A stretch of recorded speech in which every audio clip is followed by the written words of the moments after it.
Hello everyone, thanks for tuning in to the verification for the winter 2015-2016 forecast. So we issued the winter 15-16 forecast at the start of December. I think it's the first day of December, the first day of meteorological winter. And the forecast that we issued suggested we would have a milder than average winter, but only slightly milder than average, and with near normal precipitation. We said that it would probably be a winter of two halves, with the first half tending to be generally warmer and wetter, and the second half generally colder and drier. Out of the three winter months, February was the one that we was most uncertain about, because we said there could be the chance potentially again quite a cold February, but it was very dependent on a sudden stratospheric warming occurring in the middle part of the winter, because the overall drivers, which is the real background signal for this winter, was El Nino in the Pacific, almost a record-breaking event, and the Atlantic being set up to a positive North Atlantic oscillation, which means westerlies are the prominent driver, and westerlies in winter are mild. So the big signals, the big drivers, were pointing towards mild, and we said that to get this colder end to the winter in February, we would probably need to have some sort of sudden stratospheric warming event occurring in the early or middle part of winter over North Pole to force us out of that Atlantic-driven pattern and into something colder and drier. So we're going to have a review of the anomaly maps from UK Met Office. All the stats are in now. We ended winter, meteorological winter anyway. When we deal with the statistics, meteorological winter is from the 1st of December through to the last day of February, which this year, of course, is 29th of February, because it's an extra day added on, being a leap year. So all the stats are in, and we'll have a look at the detail right now. So I'm going to start off with the temperatures. We'll start off with the winter 2015-2016 mean temperature anomaly set against 61 to 1990, and this is how the temperatures come out. So all parts of the UK have had a milder than average winter. That's the first thing to say. England and Wales have had an exceptionally, almost record-breakingly mild winter. Scotland and Northern Ireland less so, still above average, but not as big an anomaly to the north. So Scotland and Northern Ireland generally come out with anomalies around 1 to 2 degrees above average. England and Wales generally come out with temperature anomalies above or at or above 2 degrees above average. So in terms of the temperature forecast, that's set against 61 to 90. In terms of the temperature forecast from Gasworth, clearly we underestimated the mild potential. We did go for a milder than average winter, so I'm pleased about that. It would be very bad if we'd gone for a colder than average winter. As you know, there are some forecasters that are endlessly going for colder than average winters. If you believe their forecast, we would have snow across the whole country from beginning to end of winter, year after year after year. We don't get that in the UK, of course. Cold and snowy winters are very much the exception to the rule. So thankfully, we did go milder than average, but only slightly milder than average.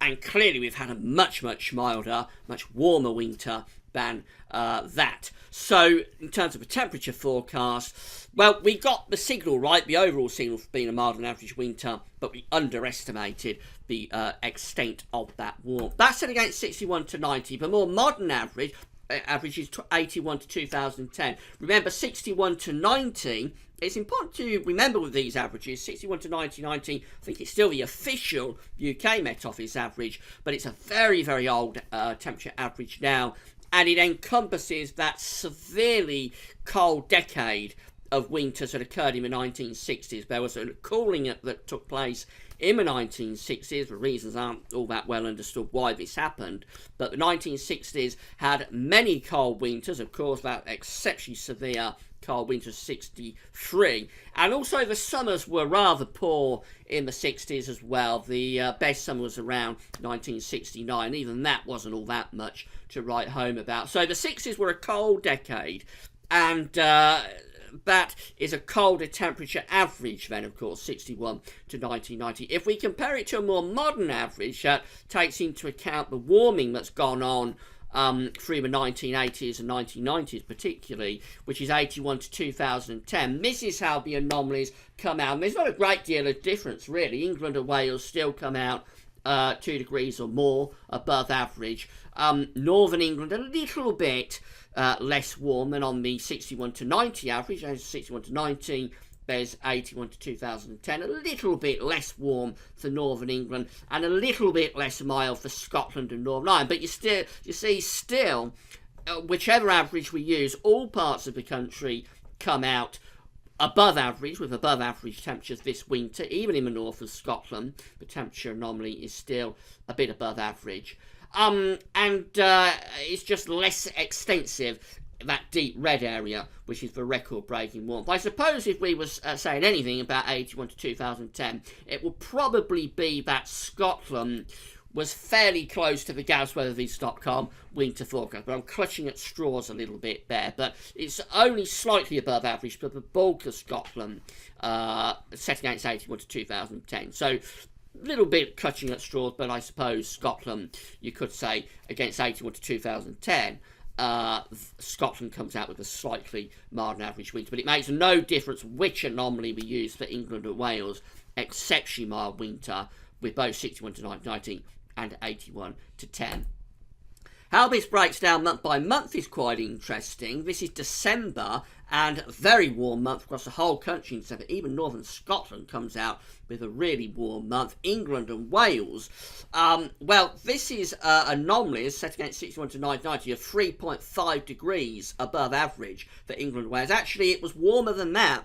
The average temperature was around 5 to 6 degrees above average in December. And what has happened this winter is mainly down to December. It was mainly December that accounts at how warm the winter was. It was truly an exceptional December with extreme warmth, about as extreme a winter month as we can get in this country in terms of a warm anomaly in December. It's absolutely remarkable month.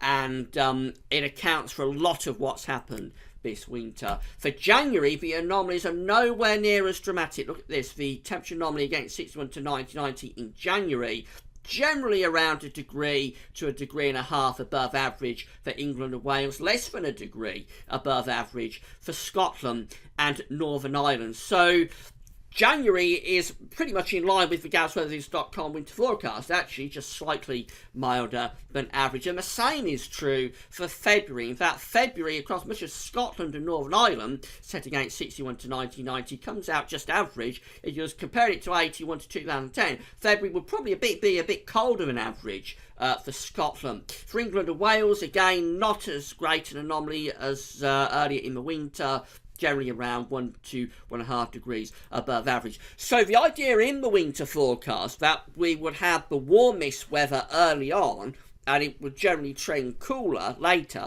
I think that came true, really. It's just that the warmth in the early part of the winter was very, very extreme, and we did underestimate the extremity of that warmth. And of course, late winter, whilst we did get a bit of a cooling trend, we didn't get that extreme cold weather that we thought was possible.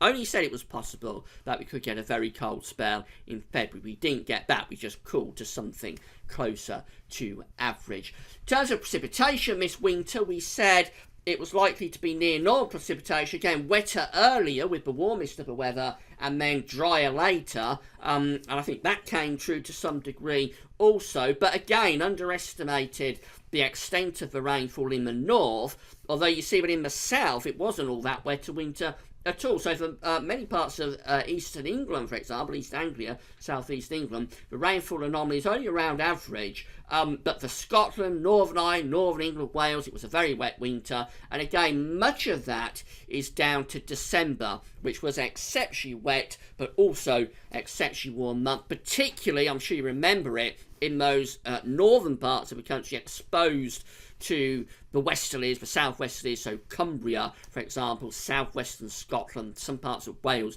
saw very severe flooding in the early part of the winter, when we was dragging up all of that exceptional warmth from the tropics. We also tracked up a lot of rain with it. So it was generally a warmer and wetter winter than anticipated.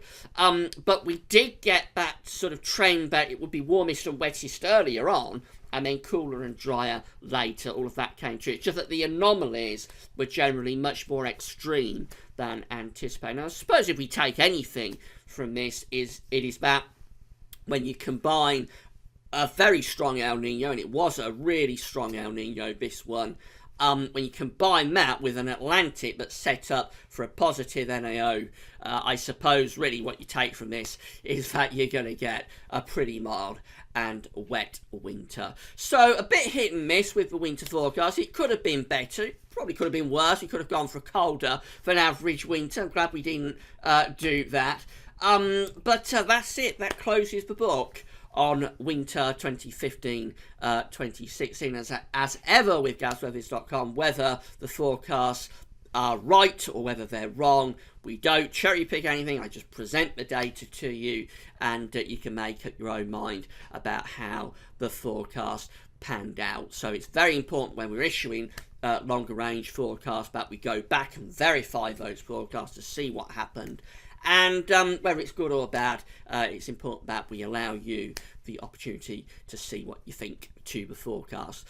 And that's it. So we've ended winter 2015-2016 with this update. We're going on now, of course, into spring and summer.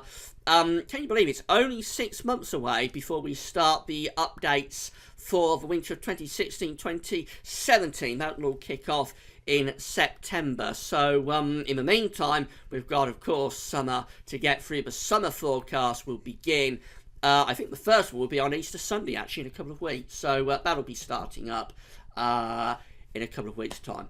Right, that's it for now, and thanks for watching.